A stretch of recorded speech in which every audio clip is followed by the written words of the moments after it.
That's Good. nice. All right, cool, man. We're going then. Thanks for coming on the podcast. Apologies that it took me a minute to get ready. I All was good. I've been dealing with like fucking HOA documents and shit lately, uh, which is boring as fuck. If anyone is listening to this podcast is a HOA document expert, hit me up because it's the worst. What kind of shit are you dealing with? I mean, just the shit that comes with owning a house, I guess. You have to just like read a lot of documents, and it's annoying and they're hard to understand because they're all legal documents. Like, I don't know if you probably have to do this sometimes, like when you get deals for shows or, when there's something happening pertaining to like a song release or something, you have to read through some sort of legal document, right? Yeah. And the way these legal documents are structured is like at the top it's like a sort of hierarchy of we're now going to refer to the artist as this and we're now going to refer to the label as this. The label is called like the house, and then the artist is called like the master uh haver, and then the publisher is called like the master obtainer or something like that, and then like later on it's like the house gives to the master obtainer the master haver's thing, and like it just becomes like so abstracted from like the actual thing that they're trying to say. And I mean, language itself is already an abstraction, right? It's like Yeah. the feeling that you have is never quite conveyable. You always have to convey it through like this medium of language anyway, and then they just like put this second level of abstraction in there. Sounds So like sounds like you're reading Dune, but there's no payoff at the end. yeah, yeah, that's basically what I'm doing. I'm reading Dune with no payoff at the end. Shit. uh You got yeah. you got 400 pages deep, and you're like, "Is this gonna get interesting?" But then it just doesn't. Have you read Dune? Yeah. Yep. Nice. I've not. Did you like read the book or did you listen to an audiobook or? I read it. I read it, and I had that experience pretty much exactly. Ben Six has told me to read it, and like 400 pages in, I was like, "Is this gonna get interesting at any point? Like, is this worth it?" He's like, "Yeah, just read a couple more 100 pages in there. It's like a 700 page book, and it finally gets interesting towards the end. I recommend it definitely." In that case, like, could you just sort of like give me the gist of the first 400 and I could just read like the last 200?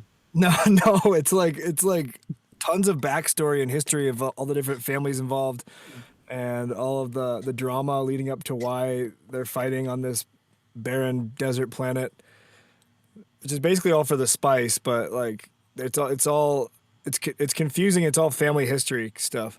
Hmm. Yeah, so at my girlfriend's house, they have this sticker on their spice cabinet that says the spice must flow. And I always thought that it was a reference to the South Park episode with Tom Brady, where Oh my, everyone have you seen that? yeah, yeah. Yeah, where everyone's like trying to steal Tom Brady's shit because he has a really like healthy gut biome, and they think if they like, I don't know, what is it? They think if they eat Tom Brady's shit or something like that, that they will get a really healthy gut biome. It's like an anal like insertion. They're trying to get like anal not implants, but like I don't know the word. They're trying to use his poop to put it in their butt for their gut biome. Right, and then they keep like referring to this area of his house as like the spice melange. Well, the spice melange is in Dune, like that's what they call the spice that like is vital to control space travel, and it gets like this one type of person high so they can see the future and shit, and they can like travel interplanetary and fasten the speed of light without like, fucking up basically. Mm, The spice yeah, melange. yeah. So for like 6 months, I was like, "Oh yeah, cool, the South Park episode," and then finally someone was like, "Oh no, that's a Dune reference." Well, the South Park episode is referencing Dune, so it's Mm. like the abstraction of one level of language on top of another level of language. Right.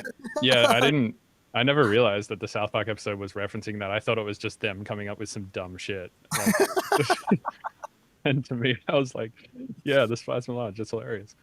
But now it's even funnier that it's like referencing an actual thing.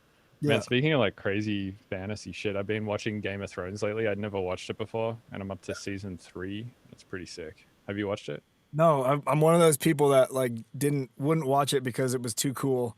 It was like too Mm. popular, and I was too cool for it. But I think that's probably pretty fucking stupid. Yeah, I kind of have those responses to things too sometimes, right? Like for instance, Marshmello, like I know that he's just the biggest shit ever in electronic music, and so I've never really bothered to listen to it because I'm like it's probably just like poppy crap that I wouldn't like. But Yeah, then he recently put out some tracks with Peekaboo and Subtronics, and so I was like, oh, give Marshmello's Spotify page a bit of a listen through, and I found a couple of tracks that are actually pretty cool. And this also applies to Martin Garrix. I like recently found a Martin Garrix tune that I think is really sick as well. yeah. I I'm kind of under the school of thought that a lot of pop music is pop music because it's formulaic and it's like made in such a scientific cookie cutter way that that's why it's popular. But a lot of other music, like Amy Winehouse, for instance, I think that that's popular because it's good. And a lot of the times, like I think these two things can get convoluted. And there's a lot of music that's popular because it's good. And I feel like there's got to be a lot of EDM that I'm overlooking, kind of in the same way that that has to be good. Mm. Don't give it the opportunity. Yeah, I mean, clearly the people who are behind these projects, like Martin Garrix and Marshmello and stuff, are like epic producers. And also at that point, like when you have that much money, they're writing music on the best speakers that money can buy, using like all the best plugins that you can buy. Like I'm sure that there's no like expense spared at that point. Yeah. They're getting it mastered by the best people alive. They're probably getting it mixed down by like the best engineers out there. Like I know Skrillex gets all of his stuff mixed down by that guy Tom Norris. Get your snack on. I'm You not know that guy.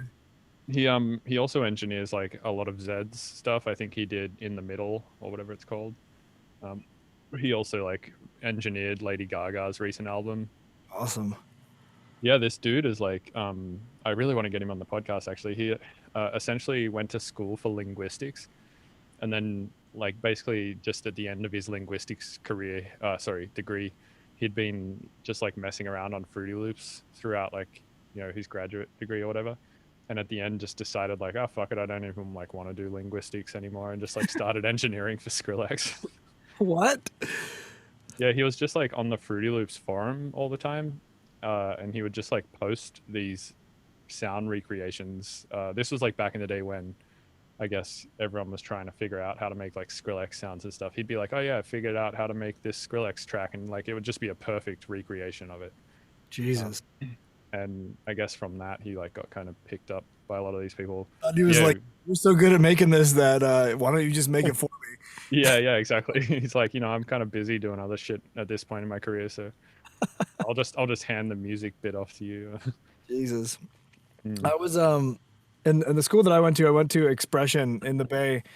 And we they used to do these expression sessions where they bring in like really, I don't know, world class engineers or producers or songwriters. I saw like Ed Sheeran do a talk there one time, but they brought in this old school producer dude named Al Schmidt, and somebody asked him like there was a Q and A after the session where he talks about his career and everything, and there's a Q&A where you can ask him questions, and they asked him about this specific bass tone that he had on this record, and he was like, man, it was actually pretty easy to get. I just got one of the best bass players in the world, put him in front of a $15,000 mic, ran it into a $20,000 preamp, and then ran it through a Neve console.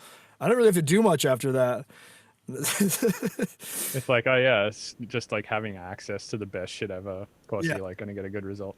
yeah, Yeah, I mean that's the thing, right? Is like at that point when you have that much money or just like access to that much shit, um, there's no more of this. I guess listening to shit in other songs and being like, fuck, I like need to figure out a way to do that with what I have, like yeah. via maybe getting something off Splice or using just the plugins that I have, or asking some friends if they know how to do it or anything. It's like at that point you just have enough money to throw at the problem that you can just like go to the person who you've heard that result from before and just be like, here's money, give me that for my thing, you know. Jeez. I feel like that would be nice if you really wanted to have a prolific output, but it kind of for me, I think a lot of the fun is figuring it out. Like when we were climbing like last week or 2 weeks ago, you were asking if like I like to ask other people for help, and like sometimes I do if I really get stuck. But like if I'm climbing, I want to figure the problem out myself generally. Like I want to like go through the steps, unless you get stuck and really frustrated. But I feel like for me, I don't know. Obviously, I'm just speculating because I'm not in that position. I feel like that would take some of the fun out of it. And I guess, but there would be a different kind of fun involved, I guess, because you could just make a bunch of shit really quickly and just have an insane output. Right. It's like I think the equivalent here would just be like after not having to do all the sound designy bits or the engineering bits is like you've gotten past the V4 V5 shit and now you're like stuck on the next shit like V7 V8. It's like you're Yeah. just stuck on the next set of problems at that point because you like removed the first problems. I mean, um a lot of the time when I'm making tunes, I don't want to go through and make all the micro edits like to finish it off. Like I got the full scope of the project, and I'm like, fuck, I don't want to do 3 hours of granular synthesis and get a bunch of salt and pepper to add on top. Then you just do it. But like, yeah, there's like tools that you can use for that shit though, right? Like there's stuff like fuck, what's it called, like isotope stutter edit, and there used to be that thing live cut, and I guess there's like beat repeat in Ableton. I feel like if you set up a bunch of kind of interesting racks with those and just like run layers through it over and over again, eventually you just like can pick all the nice little edit bits out of them all. I used yeah, to do all that shit by hand as well, and God. then over the years I've like slowly moved from like hand editing shit to kind of like editing stuff via just like plugins that do that, and then just like Yeah. sort of selecting the best bits. I've still been using. I stopped using Live Cut because I just got kind of like used it until I abused the shit out of it. But I've been still using Ubic G like a lot. Like I've been going back to that. It's kind of older, but I'll do the same thing. I'll just run layers and run the same. Like I'll make maybe like a spin out or like make a sound, and then just keep running that through Ubic G until it like sounds unusable. So I've definitely been doing that kind of stuff. Also, Portal, man. Have you checked out Portal? No, I know that Jake made it, and I've been meaning to, but so actually, I believe I bought Exhale from Output. It's like that contact sampler thing that they made with like all the vocal shit in it, Yeah. and I did not like it at all, and I like returned it. So now I have some credits with Output, which I've been meaning to spend on Portal. Yeah, you should do it. Portal's incredible. I'm pretty sure, yeah, it was like Jake's baby. He doesn't work for them anymore. Jake Mamukshu for people that are out there. Mm. Yeah, he doesn't. What was I gonna say? Yeah, it was like his baby, and you can tell a lot of the time. I think Ben also did some presets for it, and you can tell like it sounds like them a lot. But Mm. you'd have a lot of fun with it. I don't even really get deep with it. I don't really even get under the hood. I just pull up presets and move the XY pad around pretty much, and that's good enough for me. Yeah, honestly, most of the time I whip out plugins these days. I'm very rarely like learning all the ins and outs of them and then like doing the exact thing I want because there's just so like usually plugins they ship with like hundreds of presets, and Yeah. quite often I'm like, surely one of these is gonna be like pretty close to what I would do if I played with it for an hour or two anyway. So it's like, why not just save myself the time and just like click shit until I think something sounds good? And then it also like has the effect or the benefit of being able to remove myself more from like the technical aspects of writing because I feel like I have like a hard problem with uh, valuing effort too much, and if I spend like an hour or so on a preset, I find it very hard to not use that preset. Whereas Yeah. if I just like click through presets, I'm just going to go for the one that sounds the best rather than the one that I put the most effort into. Yeah, that makes sense. I remember you saying a couple years ago when you were doing that live tour with KJ, like after that you were like you kind of posed the question like what is a live performance to you guys, and like what warrants like it to be live. And I think like your conclusion eventually was just like I'm doing too much, putting too much effort into this live shit, because you were doing like beat pads and like all types of shit, triggering all types of shit all the time. And it just seems like, yeah, the value of effort versus output is a kind of a tricky one to deal with.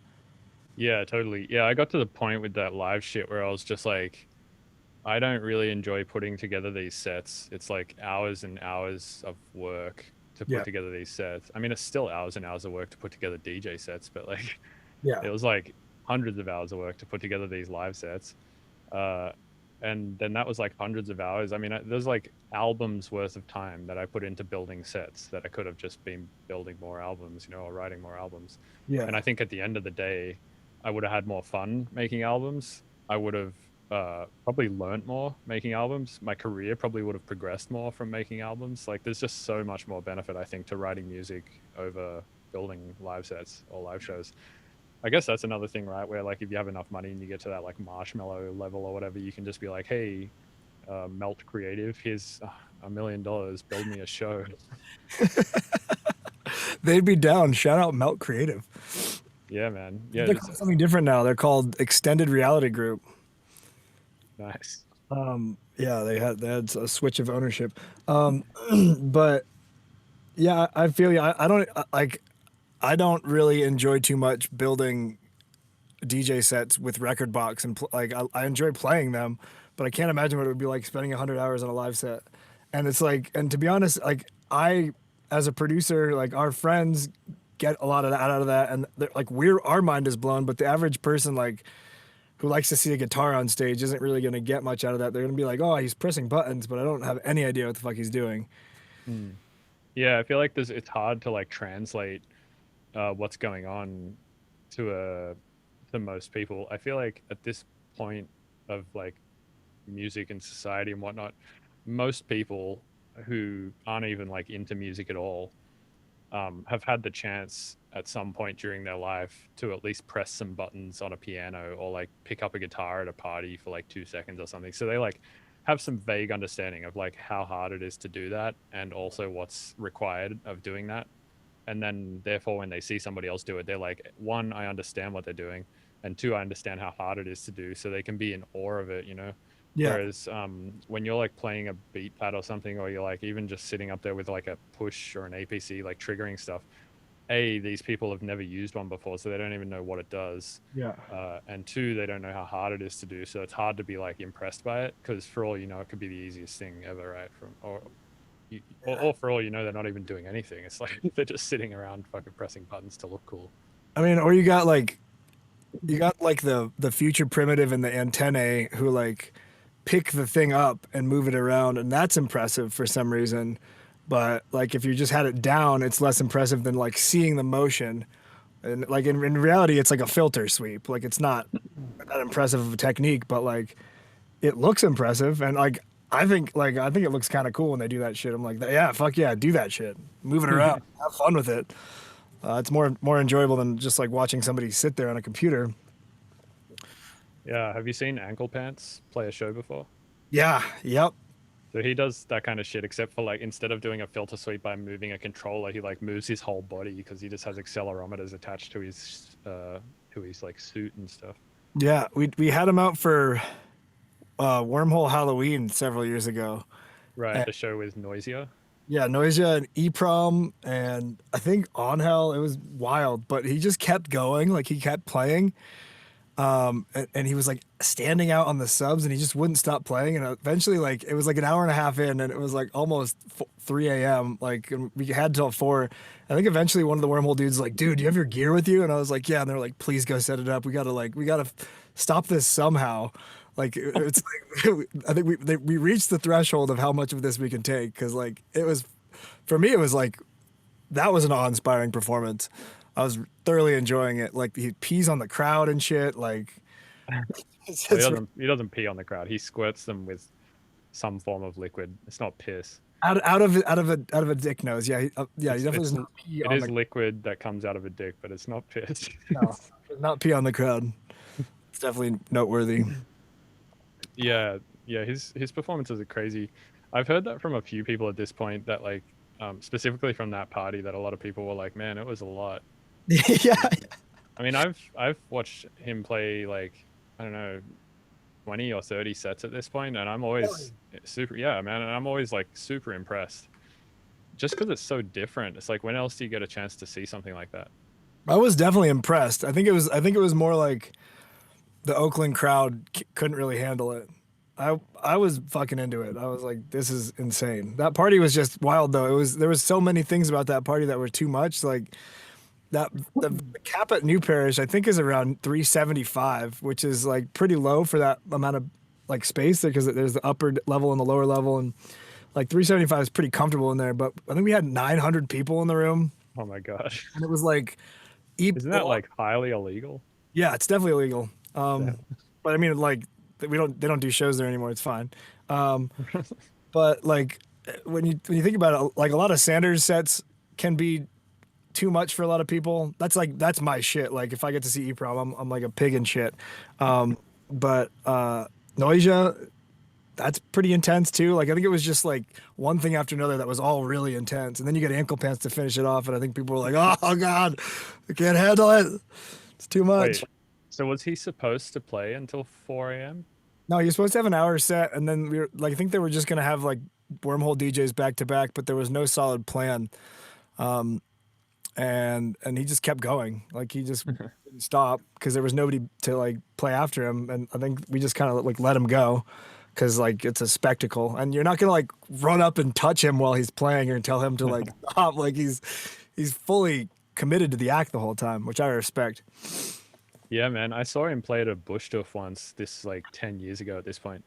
And there was this kid who was just like tripping so hard on acid, and he was like, you could just see him like losing his mind, like all reality was ending for him because this show was happening.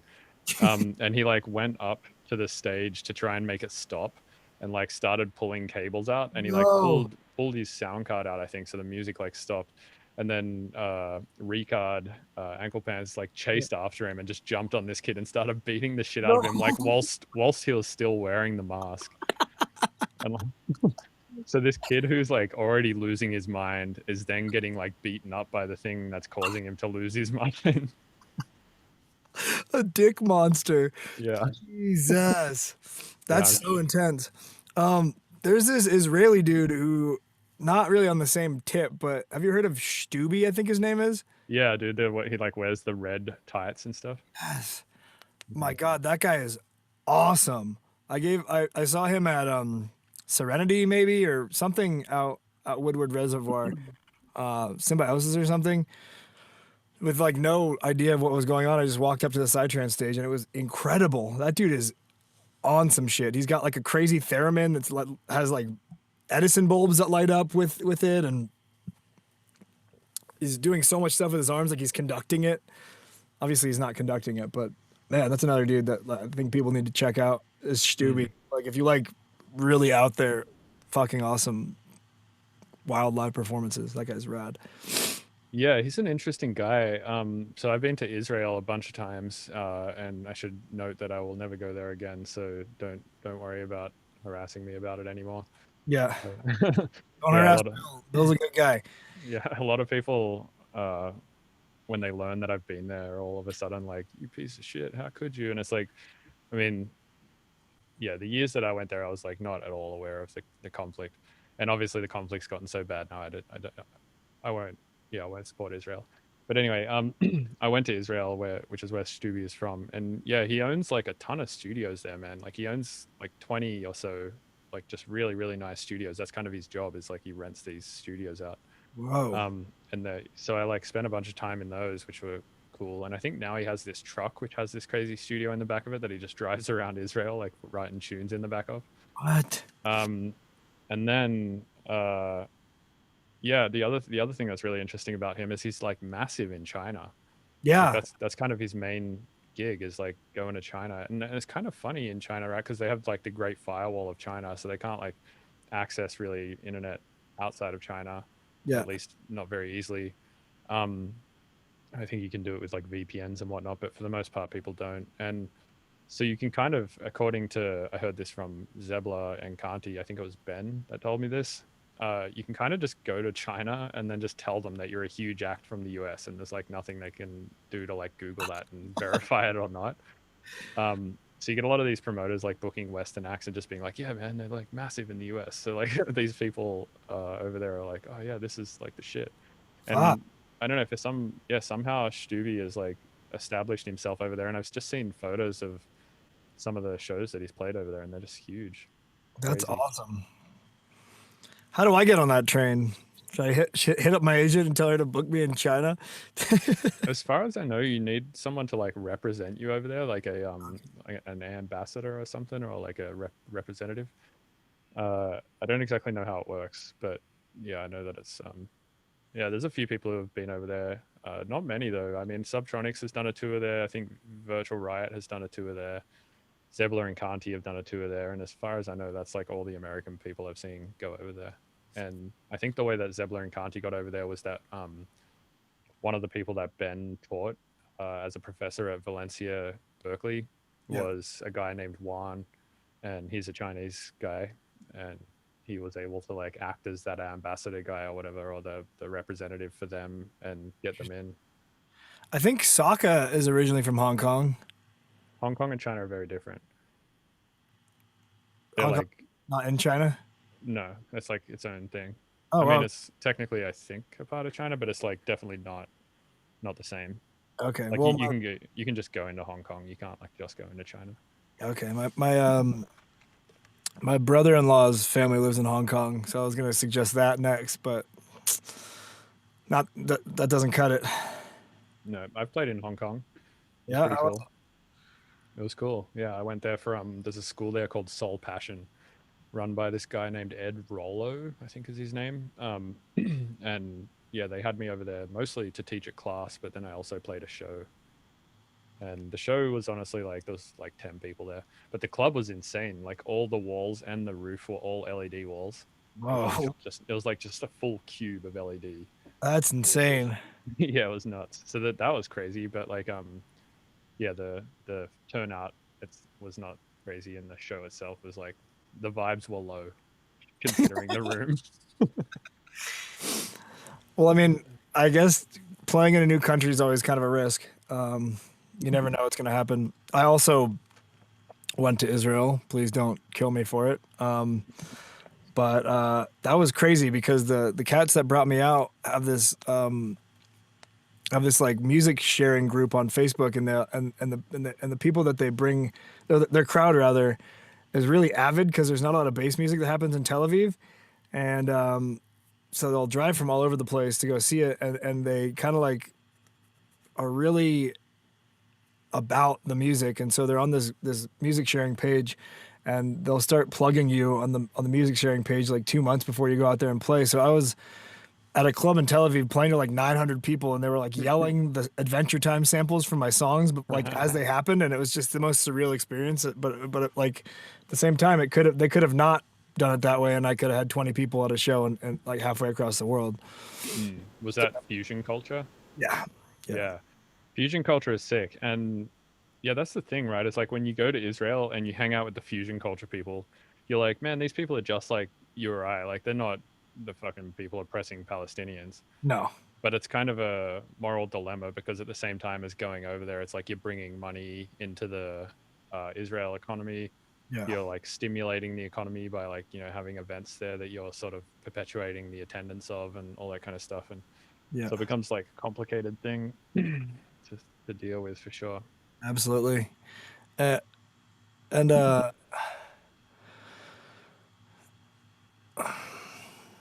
you don't want to like be viewed as supporting these things, but you do want to support these awesome people.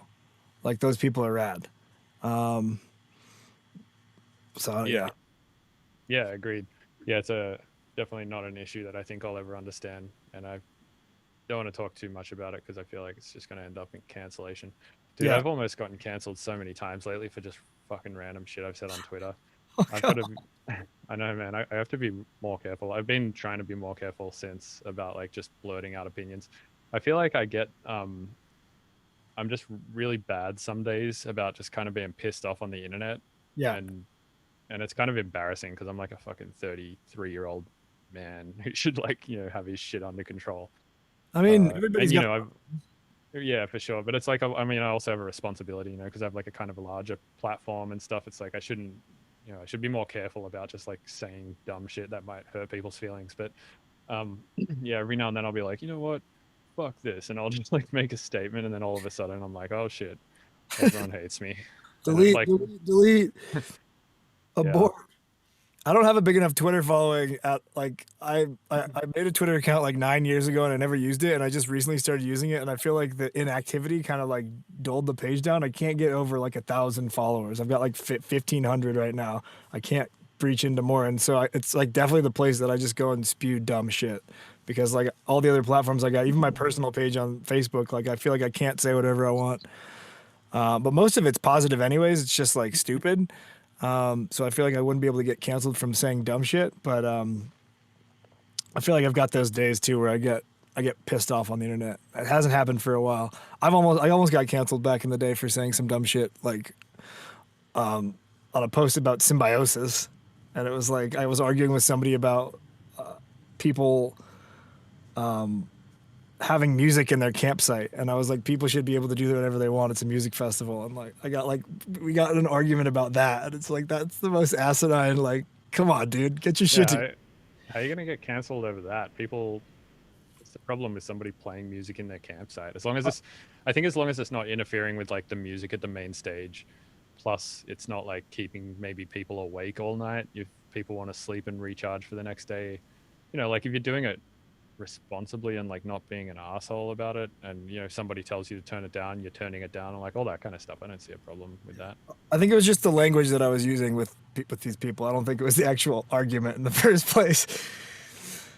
Yeah, that's also fair.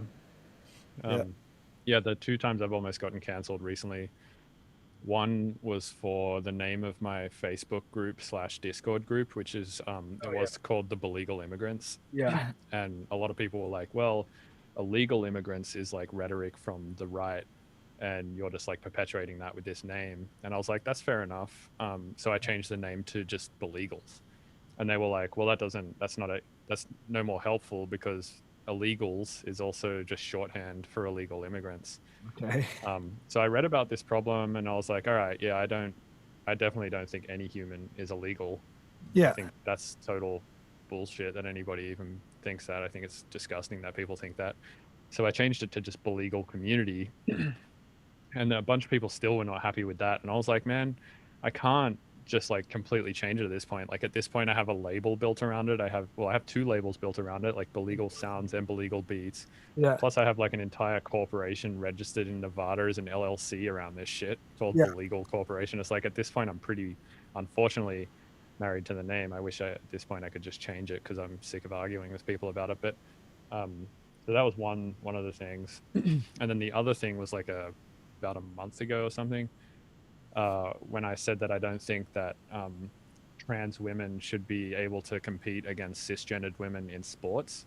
Okay. And I've since learned that that was also just a dumb opinion to have. I like heard Joe Rogan spouting this shit off on his podcast, and I was like, oh yeah, that sounds reasonable, because it, like, without any background information on this subject, it does sound reasonable, right? You're Yeah. like, you There's know, like I can see how people would think that for sure. right, but since I've learned that it really just depends on how long the trans woman has been on hormone therapy, and if they've been on hormone therapy for, I think it's 2 years or more, then they're essentially just the equivalent strength and speed as a cisgendered woman, and therefore it's completely not unfair in any way. Interesting. That's good to know. I try to stay non-vocal about stuff like that. So that, I think that's all.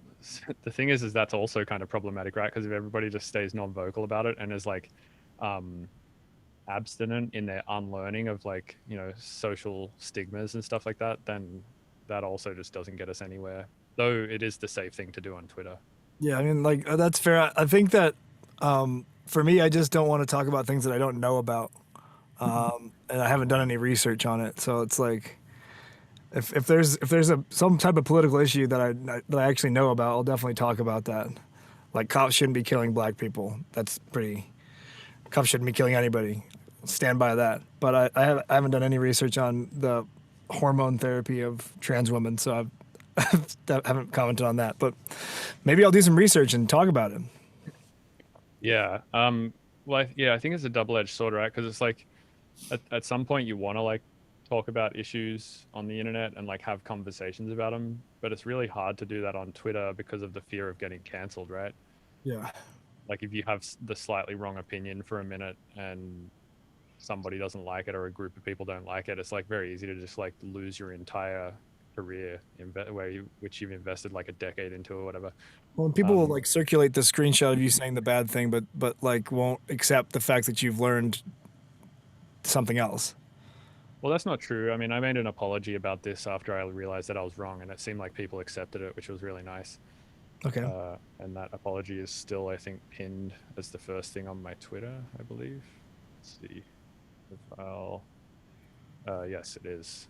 Yeah, it got a lot of likes. It got like 1,200 likes, and which is good for me.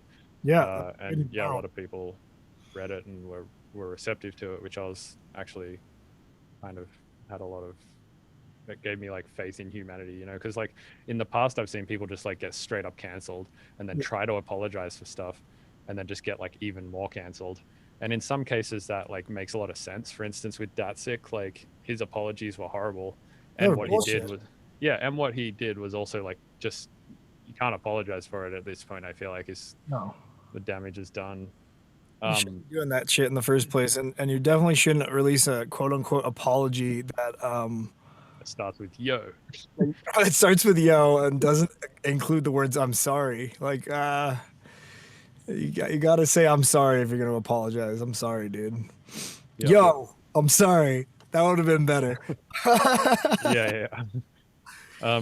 So I talked to Joshua Space Jesus about this, and he was like, "Yeah, man, the day that that shit went down was just crazy. Apparently, he was just like pacing on the tour bus, like all pissed off, and he's like, "I'm just gonna put out this thing," and his management and like everyone around him was like, "Please don't. It's the worst thing we've ever read." Like, and then Oh, he just went and did it anyway. Jesus. But yeah, that guy, no good. I have some theories that like he might just be Marshmallow at this point. You know, just like, Really? I mean, who knows? Like, Tell me about these theories. well, the theory is just that you know you don't know who Marshmallow is. He's wearing a helmet, so Yeah. could be that sick. Who knows? Are they the same size and stature? Like, are they the same height ish? I mean, I think I don't know. I all I know is that like you know, that sick got canceled. Marshmallow got big. It's like For some reason in my head, Marshmallow is this really tall, muscular dude, but I don't actually have any idea of what he looks like. I've never really paid him much attention, to be honest. well, the reason I think this is because I like watched this you know, like the All American Gladiator thing where Yeah. you do those like Ninja Warrior courses or something. Yeah. There was definitely a video of like Marshmallow doing one of those, and I was like, "There's no fucking way that a guy who sits at his fucking computer producing music for like however much can do this shit. Like that's somebody who like dedicates their life to fitness right there, who's able to do that course." So I was like, clearly that's just somebody who dedicates their life to fitness with a Marshmallow helmet on. And then I was like, you know what? Maybe the guy DJing all the Marshmallow shows is Datsik. Oh my God. I really fucking hope not. I know, and I know that's like a you know quite a large like assumption for me to make based on like this other thing that I saw. Like Yeah. to just jump to that like as a conclusion is pretty insane. I recognize that, but also I'm not discounting any options here. Hey, what if you, I mean, like, I'm willing to believe that you're fucking Marshmallow. I mean, it's possible. I think I'd be living in a bit of a nicer house if that was the case, and I'd probably, I think I'd have. Maybe that would be a part of the meta, though, right? Is like I wouldn't be flaunting my cash because then people would know. They'd be Or like, you've "Where'd you got go?" you've got this dummy house, like this side apartment that like is just to throw people off. It's just attached to this like giant place that like nobody's ever seen. Or Yeah. No, I've been to your house in San Francisco when you were living with Michael back in the day. I'm pretty oh sure yeah, I not moved from there. Marshmallow, but could be. Yeah, maybe Michael's marshmallow. That'd be Um, crazy. Probably. That's a really reasonable. That's even more reasonable than the Datsik one. Jump of logic. Yeah, potentially. Yeah, what have you been up to, man? Like, I know I probably should have asked that first, but how's like you know music going and everything?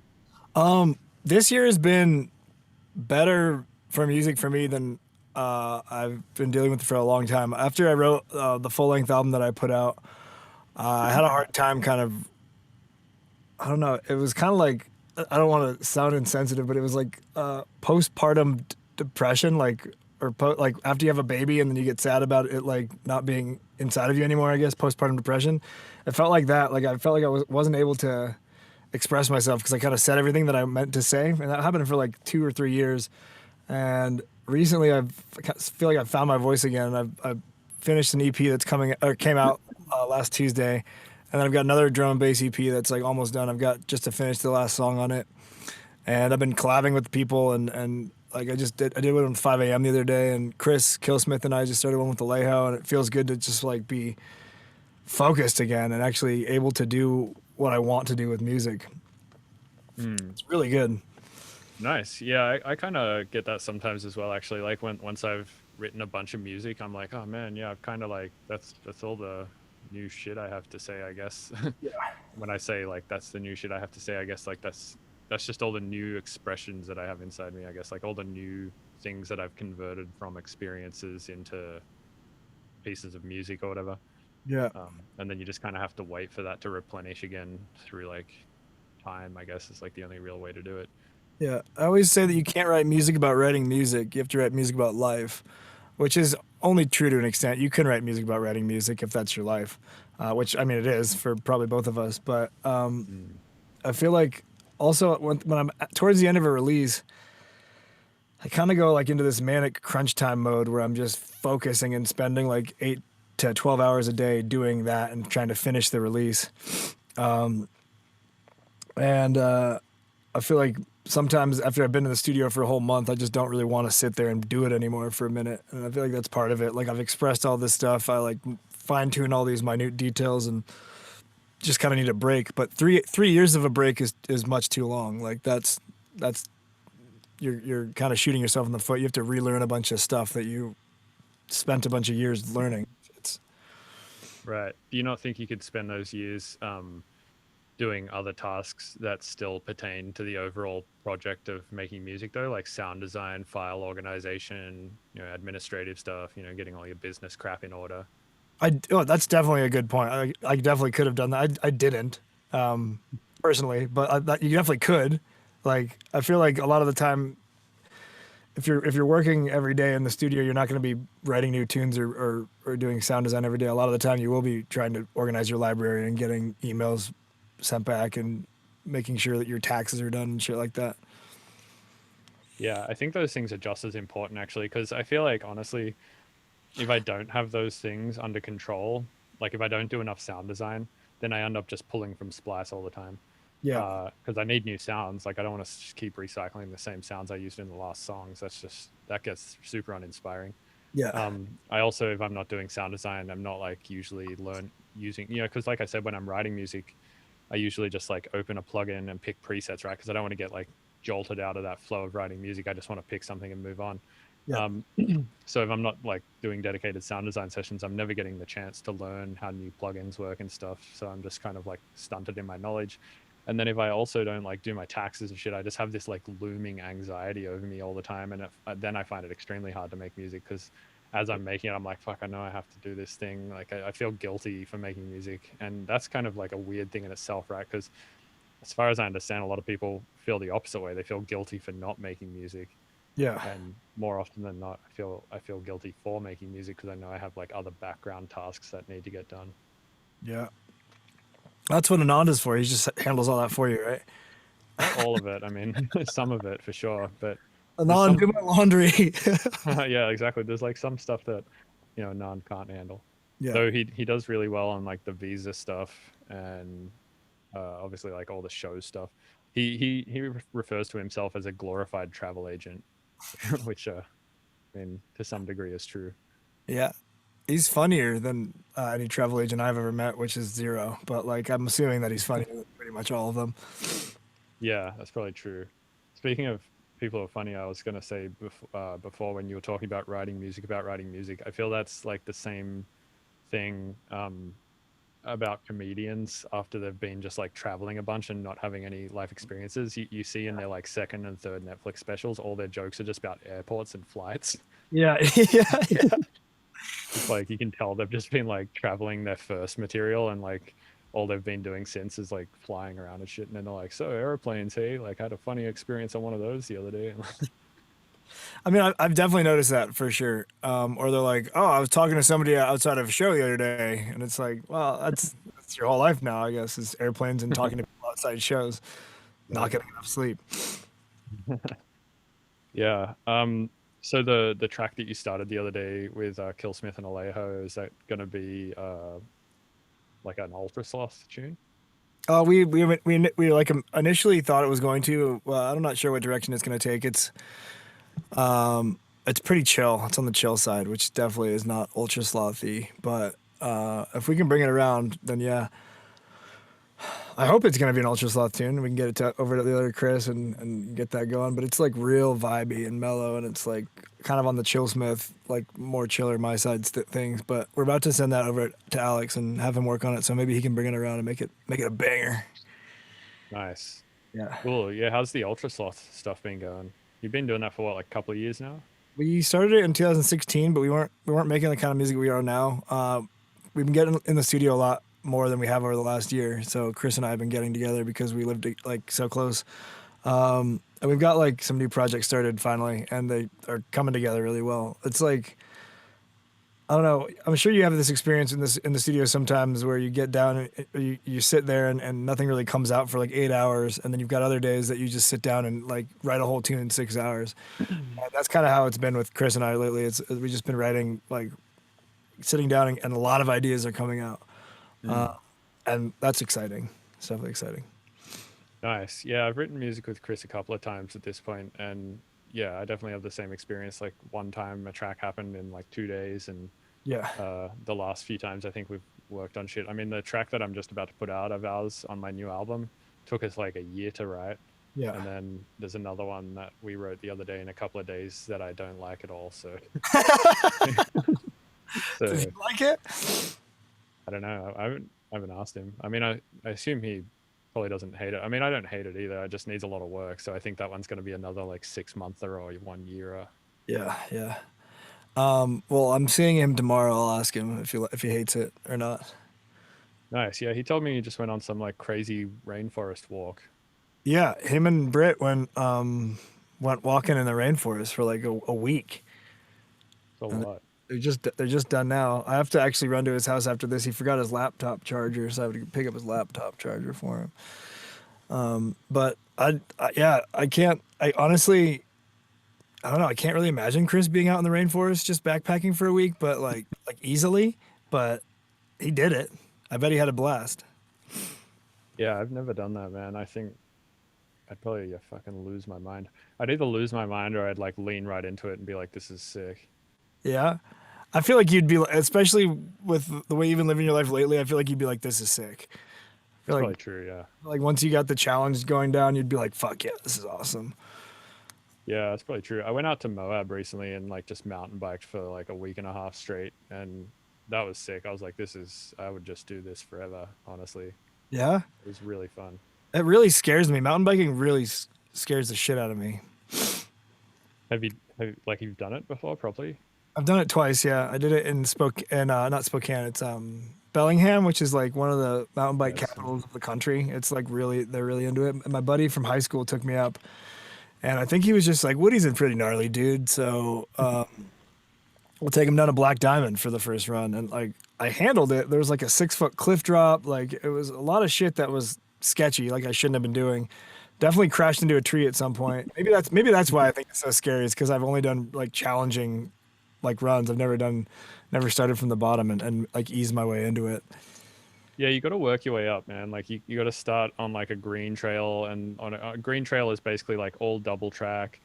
Uh, there's maybe like a couple of roots in the ground. There's like a couple of potholes in the ground. It's like you'll have to hit some stuff that's like kind of bumpy, and you'll like learn your lessons slowly about having to like stand up and like balance your weight on the bike properly. It's a lot like climbing in the sense of balance. Yeah. Like with climbing, it's like you can't just like put one hand over the other, or you'll just like barn door, right? Or something like that. And you can't like just have your feet in certain places, or you'll barn door, or you just like lose your balance. It's kind of the same with mountain biking. It's like you got to sort of center your gravity over the bike, and the bike sort of moves underneath you. Okay. Uh, and you always kind of have to be standing up as well, because there's no other way to do that. If you're sitting down, the bike can't move around underneath you without you also moving. Yeah. Um, Do you and have a then bike? yeah, dude, I have a sick bike. Sick. But yeah, you kind of have to like work your way up slowly, and then you'll go up to the blue trails, and then on the blue trails you'll have to do like little 1 foot drops and shit, and you'll have to kind of learn to as you're going off them, like shift your weight backwards so the traction comes off your front wheel and you sort of like Skin. evenly drop off the thing rather than drop off like forwards and then go over the bars or whatever. So like you learn that shit slowly, and then after you like continuously like are learning those things, and then the tracks also start to get thinner and thinner as you like go up in rating. Um, then it like the black shit is like not so hectic anymore. Yeah. What That's are you writing black shit now? yeah, I ride double black shit, Whoa. which is like pretty gnarly. You're wearing like body pads and shit, right? Like in a I helmet that goes don't on your I face. don't wear a full face. I probably should, but I wear like knee pads and elbow pads for sure. Yeah. But I mostly ride black diamonds, and then every now and then I'll ride a double black diamond. But I've never ridden like the expert trail or whatever, Have you done which those I think like little wooden paths that have all the slats on top of them? yeah, totally. Oh man, that looks that see that just scares the shit out of me. I don't See know. that it does at first, like when you're not used to like how to balance on a bike and shit, you're like, there's no way I could go over that and like stay straight on that. Or like you see these like giant hills that are just like covered in fucking boulders and shit. You're like, there's no way I could like ride over that without just like lodging my wheel in a rock and like going over the bars or something. Yeah. But you eventually like you learn not only like how to balance on the bike, but you also get better at line choice as well, which is also a thing in climbing, right? It's like you just get better at the route Yeah. choice. And it's the same, yeah, with riding. It's like you'll go down these things and you'll be like, all right, I got to like lift my front wheel onto this thing and then like shift my weight this way so my bike doesn't lodge in there. And like you just get good at like very quickly calculating the Yeah. road or the path. I feel like that's got to be figuring out. I know you produce very quickly from what I've seen. I feel like that's got to be helpful in some way, like the expression and the finding different routes and using your brain to conquer different problems physically. It has to help writing music, like it has to. Yeah, maybe a little bit. I'm not really sure actually, because I feel like with music, there's no set route that you have to go down. And if you don't go down that set route, you're fucked or anything. I feel like music, you can be like pretty destructive and still come out the other side fine. That's true. It's not like a zero sum thing. And I mean, neither is like biking or climbing, right? There's always ways to correct the issue. I just But mean like, in terms of workflow, like you're trying to like when I'm writing a tune, I'm trying to get it out as quickly as possible, and so you have all this like this path in your head. Sometimes when you're not doing just experimental stuff, and there's a lot of ways that you can achieve it, and then you're like you get better at making quick decisions on how you're going to get to this place that you want the music to be, sort of, and that's where I'm drawing that parallel. yeah.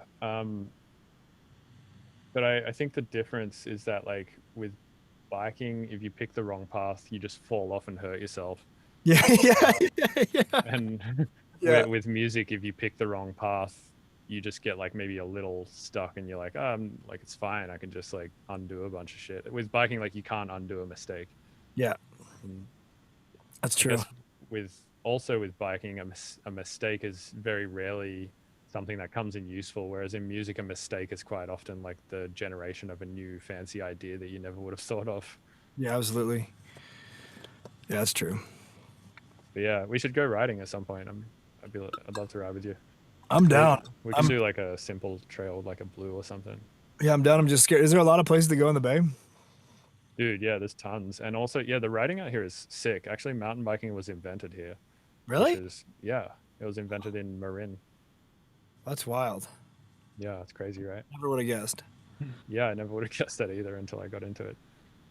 Do you know the history of climbing, where that was invented? I think it was like I mean, people have been climbing mountains forever, but I'm pretty sure it was at in Yosemite. Oh, that makes sense. That's like where the free solo guy went.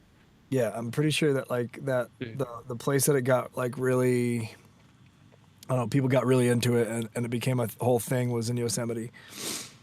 But I don't know much about it. I don't know much about like the whole history, but I do believe it was in California. Yeah, man, that free solo shit is so crazy.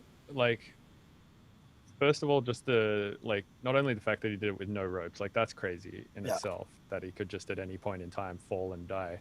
Yeah. But the other thing that's crazy is that it's like a 4,000 foot route that it took 4.5 hours for him to climb it, which is just like 4.5 hours of straight climbing, no break. Yeah. Like I climbed for 2 hours with like lots of breaks and I'm Yeah. fucked after Yeah. that. I've been Um, climbing today for 2 hours and 15 minutes with Curtis, and I'm pretty fucked. My arms hurt a lot. yeah, exactly. Um, And then not only that, but just like some of the difficulties of it. Like for instance, that one section that he calls the boulder problem, yeah, where he could only get like Walt's this dude Alex Honnold, for those who haven't seen the documentary Free Solo, does this one section of the climb that he would so he'd practice this whole climb over and over again with ropes. yeah, So he would like know all of the moves perfectly, so that when he did it without ropes, it was like less chance that he would die. yeah. Uh, and this one section called the boulder problem, he was only able to finish it, I think, or do it correctly, like one in every two times or something. Like it was basically 50% of the time he would make it and 50% of the time he would not make it. And then so he basically took a 50-50 chance on that section with falling and dying. And Oh, that section, I think was rated like 13D or something, Jesus like Christ. some crazy high rating, which is like And just that's like 2 hours into the climb. You're trying something that like is one of the more difficult climbs you can do. yeah, exactly. It's just insane. But yeah, he obviously made it, which is lucky. I thought I a lot about his friends, like they talked about it in the movie too, but like his friends who are recording him and his friends who are there supporting him, like not only is he like taking the risk of like knowing he's gonna die, but like then you've got like a crew of people that potentially have to watch you die. Like, yeah, Jesus, what a heavy thing to do. yeah, it is crazy. And like all of his friends were pro climbers too, so they kind of like knew how difficult it was. So they kind of like understood the risk and stuff, which I think made it like even worse because like whilst I was watching it, I watched it before I was even into climbing. Yeah. So I was just sort of like ignorant of the risk. I was like, oh, it's just like fine, whatever. He's a professional climber, he'll probably make it. Like as they say, ignorance is bliss. Um, but like now, just getting into climbing slightly more and like reassessing how risky that was. It, Yeah. yeah, it's crazy. I mean, I was lead climbing at 10A today, which like is pretty much nothing. And I fell like Damn. 15 feet. Like, Yeah, and is lead climbing like like way harder? uh, it's it's it's mentally more challenging, and it's like it's definitely harder because you have the time on the wall where you have to, I don't know, grab the rope and clip it in, and it lengthens the time that you're on the wall, and also it's a mental thing. Like I know that I'm not going to get hurt, especially if I've got like my buddies who I know what they're doing belaying me. I know I'm not going to fall and hurt myself, but when you get past one of the clips that you have to clip in, and you're like 10 feet, or like you have 5-10 feet up, then you've got that 5-10 feet of rope that you could fall, and then if you're trying to clip a clip above you, it's another couple feet, and it's just like the idea of falling 15 feet, 20 feet. I don't know, scares me. I start panicking kind of, and then and it's like Yeah. a practice of like breath work and calming yourself down and realizing that it's not really that serious, but the brain just trips out. I don't think everybody has that experience. I think I'm kind of a little baby in that regard, but like I think some people kind of live for that shit, that like really scary, I might fall off kind of stuff. But yeah, I get scared. Yeah, the first time I went to the gym and saw people lead climbing and I saw somebody fall like 20 feet and then their belayer like come off the ground a few feet. Yeah. I was like, Jesus Christ, that does not seem safe at all. But I've heard that like your belayer coming off the ground is actually a good thing. It just means that they're cushioning your fall a little bit. Yeah, yeah. If they just hold really hard, then there's no leeway, and you just Right. fall right on the rope. But the ropes Yeah. that you use in the gym generally have a little bit of a give, I think, to make it bouncy. And then I think the ones that you use outside are harder because you don't want to like bounce as much. I believe. I could have had those backwards, but I'm pretty sure that's the way it is. Yeah. Either way, yeah, I don't think I'm gonna start lead climbing anytime soon. It definitely looks sketchy to like I just can't imagine like falling. Like if you fucking bang your knee on a rock on the way down, or like if you slam yourself into the wall, it just seems like there's a lot of things that could go wrong there and hurt you a lot. Yeah, most of the time when you fall though, you kind of realize it's going to happen ahead of time. Most of the time, unless your foot slips or something like that, and you're like going in the middle of a move. So most of the time, you're like, I'm falling, and you give them a chance, the belayer a chance to prepare for it, and you can kind of push off the wall a little bit. But yeah, outside, if you slipped and there was like a crag underneath you, easily hurt yourself. That's Yeah. something you can really like protect against. Like you can't wear. I guess you could wear knee pads and stuff. You can wear a helmet, but like if you fall and hit your legs, and you're probably gonna get fucked up.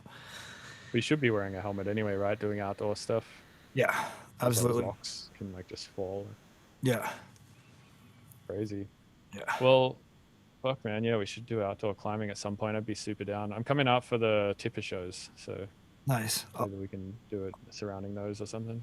I'll be here the first night, and I'll be at the show the first night. But on that Saturday, I'm going to Philly. But if you come out early or stay late at all, I can get you can get a squad together. Yeah, I think I'm coming out 2 days early. I think on the Wednesday or something. Or the I think that I'm flying out Wednesday night, so I'll be there on Thursday. What would you try to do on Thursday if you can? Yeah, I'm down. Sick, man. Well, yeah, thanks for coming on the podcast, dude. It was Fuck yeah, thanks for having yeah, me. good to sit down and have a chat for sure. Yeah, absolutely. This is Sick. fun. All right, man. Cheers. Cheers. You have a great day. Yeah, you too. Shred the infinite.